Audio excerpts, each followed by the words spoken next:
Hello everyone, welcome back to my channel sparkling Sayani. আশা করি সবাই খুব ভালো আছেন, সুস্থ আছেন, আর আমরাও খুব ভালো আছি। তো কলকাতায় এসছি আমরা এই 2 দিন মতন হয়ে গেছে। আর এখানে এসে প্রথম যে ইম্পর্টেন্ট কাজগুলো ছিল তার মধ্যে একটা হচ্ছে আমার এই বাড়ি থেকে জামা কাপড়গুলো নিয়ে যাওয়া। এই বাড়িটা আমাদের 3 বেডরুমের ছিল, তবে এই একটা বেডরুম লক করে বাকি 2টো ভাড়া দেওয়া। কারণ প্রচুর জিনিসপত্র আছে, স্পেশালি আমার জামা কাপড়, তো সব জিনিসপত্র তো শিফট করা সম্ভব হয়নি। তাই কলকাতাতে আসলেই প্রথমেই আসি এই জামা কাপড়গুলো নিতে। এসেই প্রথমে আগে এই জামা কাপড়গুলো নিয়ে যাই, তারপর আবার ফিরে যাওয়ার সময় আবার এখানেই গুছিয়ে রেখে দিয়ে যাই। আর এবারে তো আবার ঠিক করেছি কিছু শাড়িও আমি নিয়ে যাব। এখানে আলমারিতে আমার প্রচুর শাড়ি জমে রয়েছে, কিন্তু সেগুলো এখন আর বাজবো না। অভিক আসুক, তারপর এক এক করে শাড়িগুলো নয় নিয়ে যাব। আপাতত এখন এসেছি কয়েকটা জামা কাপড়ই নিতে। আর এই দেখুন কত যে কসমেটিক্স জুয়েলারি এখানে রাখা আছে। ওই উপরের তাকে ডান দিকে ওটা আমাদের বিয়ের ডিভিডি। তখন তো ডিভিডির চল ছিল, এখন বোধহয় ডিভিডি একদমই উঠে গেছে। ওই যে উপরের তাকে আমাদের কিছু সুটকেস রাখা থাকে এই জিনিসপত্র এবাড়ি ওবাড়ি করার জন্যে। আর দেখুন না কাণ্ড, আমাকে এই সুটকেসটা পারতে গেলে একটা টুলের ওপরে উঠতে হতো, কিন্তু বাপি মাটিতে দাঁড়িয়ে দাঁড়িয়েই ওটাতে হাত পেয়ে গেছে। আর ওর পাশে যেটা রাখা ছিল সেটা হচ্ছে এয়ার পিউরিফায়ার। রনি যখন ছোট ছিল তখন কিনেছিলাম। আর দেখুন না, পড়ে পড়ে ওটার রঙটাও হলুদ হয়ে গেছে। চলুন, সব জিনিসপত্র নেওয়া হয়ে গেছে। এখানে যিনি ভাড়া থাকেন তিনি আবার একটা মিষ্টির প্যাকেটও দিলেন আমাদের। আর ওই দেখুন রনি কত বড় হয়ে গেছে, একা একা জুতো পরতেও শিখে গেছে। দেখেছো, তুমি আমাকে বলছো ছোট। ছোটই তো, তুমি বড় হয়ে গেছো বুঝি? হ্যাঁ, অনেক বড় হয়ে গেছো। হ্যাঁ দেখলে? বাবা, দেখছি তো তাই। চলুন, সুটকেসপত্র নিয়ে বেরিয়ে পড়েছি। একদম পাশেই আমাদের বাড়ি। এই যে এই সোসাইটিটাতে আগে আমরা থাকতাম, আর এখন যেখানে আছি সেটা হচ্ছে এখান থেকে ওই মিনিট 5-এর দূরত্ব। তো এখান থেকে একটা টোটো নিয়ে নেব। রনি তো এখানে সেই অটো টোটো চড়ে এত মজা পেয়েছে, কোথাও যেতে গেলেই আগেই বলে কিনা চলো টোটোতে উঠবো। কিসে উঠেছো? আস্তে আস্তে মাথা দেখে। এটাকে রিক্সা বলে, রিক্সা।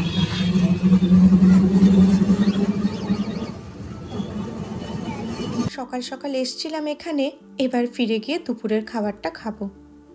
আর এই যে খাওয়া দাওয়ার তো একজনের নাম নেই, কোনো রকম একটুখানি খেয়ে এবার দেখুন খেলা নিয়ে বসে পড়েছে। ওর বাবার যত ছোটবেলার খেলনা ছিল সব টেনে টেনে বের করেছে। তবে এই খেলাটা খুব মজার জানেন, ড্র্যাগস্টার নাম। একটা বল দিয়ে এরকম টেনে টেনে সবগুলো গাড়িকে ফেলতে হবে। 4টে লাইনে 4টে গাড়ি আছে, আর খেলছেও কি ভালো, প্রত্যেকবারে একদম ফার্স্ট হচ্ছে।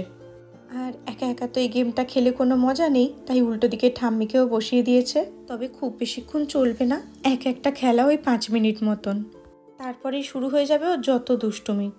আর ওদিকে সামনেই তো জন্মাষ্টমী আসছে। আজকে হচ্ছে 15ই আগস্ট, আর কালকেই জন্মাষ্টমী। তো আজকে একটুখানি ওই স্বাধীনতা দিবসের সেলিব্রেশন আছে সোসাইটিতে। এদিকে আমার মামনি বানাচ্ছে গোপালের জন্য তালের বড়া। সারা বছর সেভাবে তাল পাওয়া না গেলেও এই সময়টা যে কোথার থেকে এত তাল চলে আসে কে জানে। অভিক ভীষণ তালের বড়া খেতে ভালোবাসে, আর বাপি এনেও ছিল অনেকটা। মানে তালটা বেশ বড় ছিল, কিন্তু ও যখন 1 মাস পরে আসবে ততদিনে হয়তো আর তাল পাওয়া যাবে না। তাই বললাম এই তাল থেকেই কিছুটা একটু ফ্রোজেন করে রাখতে। এটা আমি জয়িতার মায়ের কাছ থেকে শিখেছিলাম জানেন। তবে আরেকবারও ফোন করে জিজ্ঞেস করে নিলাম। কাকিমা যখন জার্মানিতে এসেছিলেন তখন এরকম তালের বড়া বানিয়ে নিয়ে এসেছিলেন। তা আমি বললাম এই সময় কোথায় তাল পেলে গো কাকিমা? বলল যখন তাল ওঠে তখনই নাকি ফ্রোজেন করে রেখেছিল। তবে একদমই ডিরেক্ট তালের পাল্পটাই ফ্রোজেন করে না, এটাকে একটুখানি কড়ায় নেড়ে জলটা শুকিয়ে নিতে হয়, তারপরে সেটাকে ফ্রোজেন করে রাখলে বেশ অনেক দিন থাকে।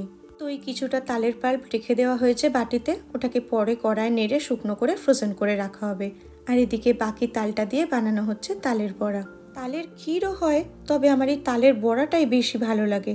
আর এখানে যেই ছোট্ট গ্যাসটাতে রান্না করছে এটা ঠাকুরের জন্য, কারণ এটা প্রসাদ হিসাবে ঠাকুরকে প্রথমে দেওয়া হবে। আর আজকে বাইরে খেতে যাব বলে সেরকম ঘরে রান্না বান্নাও নেই, তাই আজকেই এই তালের বড়ার কাজটা সেরে রাখছে। আর একজনকে দেখুন ঘুরতে ফিরতে সমানে এই ঘরে ঢুকছে। ওদিকে গিয়ে কিছুক্ষণ দাদুর সাথে দুষ্টুমি করে আসছে, আর এসে বারবার এখানে দেখে যাচ্ছে যে কি কর্মকাণ্ডটা হচ্ছে। দেখেছো কেমন করে বানাচ্ছে তালের বড়া? আর কলকাতায় তো জানেনি কোনো অনুষ্ঠান হলেই সকাল থেকে সেই গান বাজতে থাকে। আর এখানেও সকাল থেকে স্বাধীনতা দিবসের গান বাজছে। আর এই সোসাইটিতেও তো প্রচুর বাচ্চা কাচ্চা আছে, সবাইকে এখন একটা করে ইন্ডিয়ান ফ্ল্যাগ দিচ্ছে। ওই যে রনিও পেয়েছে। তার সাথে এদিকে চলছে পতাকা উত্তোলনের প্রস্তুতি। উপরে পতাকাটি বাঁধা আছে আর এই যে নিচ থেকে দড়ি টেনে পতাকাটি উত্তোলন করা হবে। তার সাথে এদিকে সমস্ত বাচ্চা কাচ্চারা জড়ো হয়েছে। যখন এই পতাকা উত্তোলন হবে সবাই একসাথে জাতীয় সঙ্গীত গাইবে।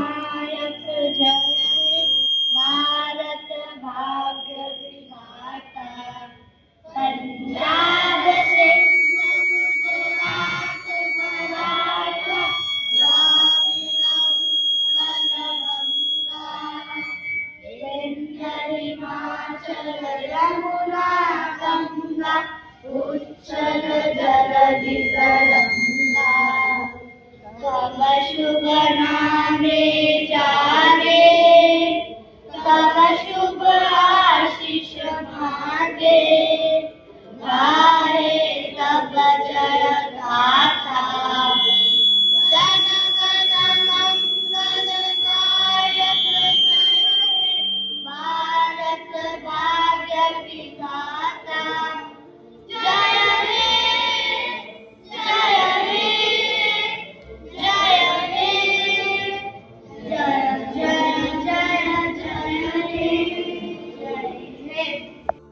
রনিকে এখনও জাতীয় সঙ্গীতটা শেখানো হয়নি, তবে ওই যে পিছনে দাঁড়িয়ে আছে। আর এই বাচ্চাদের সাথে আমরা বড়রাও সকলে গলা মেলালাম। আর ওদিকে সকলকে দেখে রনিরও ইচ্ছে হয়েছে কিছু পারফরমেন্স করার, কিন্তু ওকে তো নতুন কিছু শেখানো হয়নি, তাই সেই পুরনো কবিতাটাই।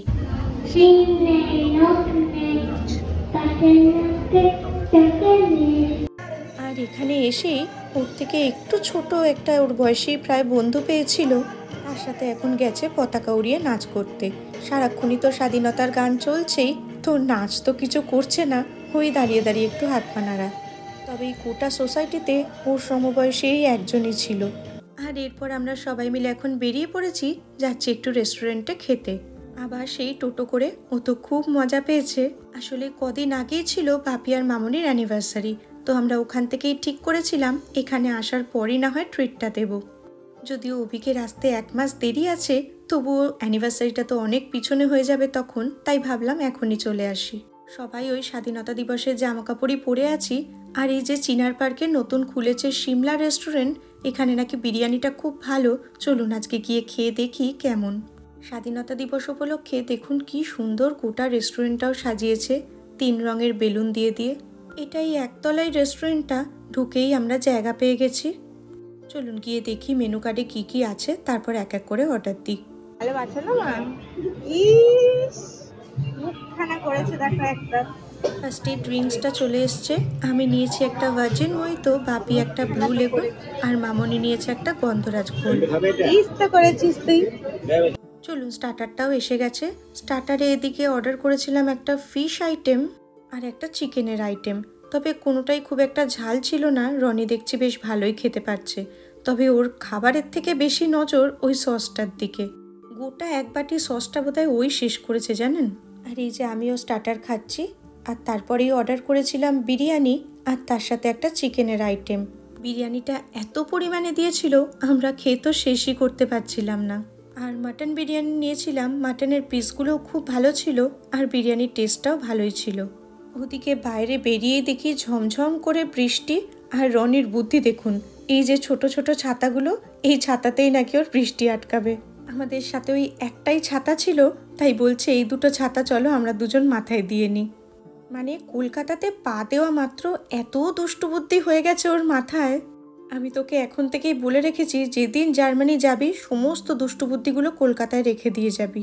আর এখন যাচ্ছি আমরা একটু পুজোর কেনাকাটি করতে।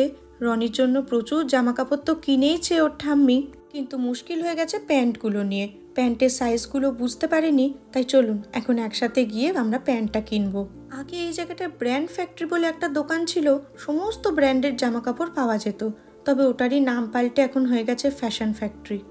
আর এখন এই পুজো, স্বাধীনতা দিবস এসব উপলক্ষে প্রচুর ছাড়ও দিচ্ছে। চলুন গিয়ে দেখি কেমন কালেকশন। তবে নামটা ফ্যাশন ফ্যাক্টরি হয়ে গেলেও এখনও ওই ব্র্যান্ডের জামা কাপড়ই কিন্তু এখানে পাওয়া যায়। ঢুকেই দেখছি ব্যাগের কালেকশন, দাঁড়ান দামটা দেখি কত। এই ব্যাগগুলোর ওপর সমস্ত 80% ছাড় দিচ্ছে।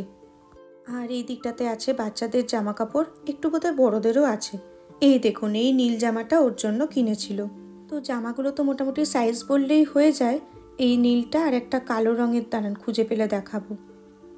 ওই যে এই কালো জামাটা ওর জন্য কেনা হয়েছে। মানে এগুলো তো ঠাম্মি আগেই কিনে রেখেছিল। আর এই দেখুন, এখন এসে এই পপেট্রল জামাটার এত পছন্দ হয়েছে, ওটাও কিছুতেই খুলবে না। এখন বিলিং কাউন্টারে দাঁড়িয়ে আছে, বলছে এই দেখুন এই লেবেলটা নিয়ে নাকি বিল করে দিতে। অনেকক্ষণ ধরে জামা প্যান্ট সব পছন্দ করা হলো, সেগুলোর ভিডিও করা হয়নি। তবে চলুন ঘরে গিয়ে কি কি কিনেছি আপনাদেরকে দেখাবো। ধরেছি এবার বাড়ির পথ, ওখান থেকে আরেকটা টোটো বুক করে এখন ফিরবো বাড়ি। কত টোটো চড়ে নিলি তুই? অনেক টোটো চড়েছিস। কতবার? অনেকবার টোটো চড়ে নিয়েছো, মজা লেগেছে? চলুন ধরে নিয়েছি বাড়ির পথ। খুব বেশিক্ষণের রাস্তা নয়, এখান থেকে ওই চিনার পার্কের মোড়টাতেই এসছিলাম। বাড়ি ফিরে আপনাদেরকে দেখাই কি কি কিনেছে ও নিজেই দেখাচ্ছে আপনাদেরকে। আর এগুলো দেখতে দেখতে আজকের মতন ভিডিওটা তাহলে চলুন এখানেই শেষ করছি। সবাই খুব ভালো থাকবেন, সুস্থ থাকবেন, আনন্দে থাকবেন। ভালো লাগলে একটা লাইক করে দেবেন। আপাতত আপনারা এই জামা কাপড় দেখতে থাকুন, আর আপনাদের সঙ্গে আবার দেখা হবে খুব তাড়াতাড়ি পরের একটা ভিডিওতে। তাহলে আজকের মতন টাটা। ওয়াও, এটা পপেট্রল, তোমার ফেভারিট। আর খাবারটা দেখো, খাপা।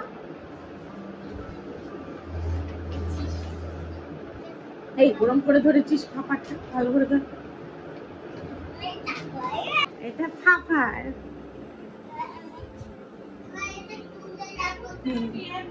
এবার খেলো, এবার বল খেলো। আমি তুলে দেবো।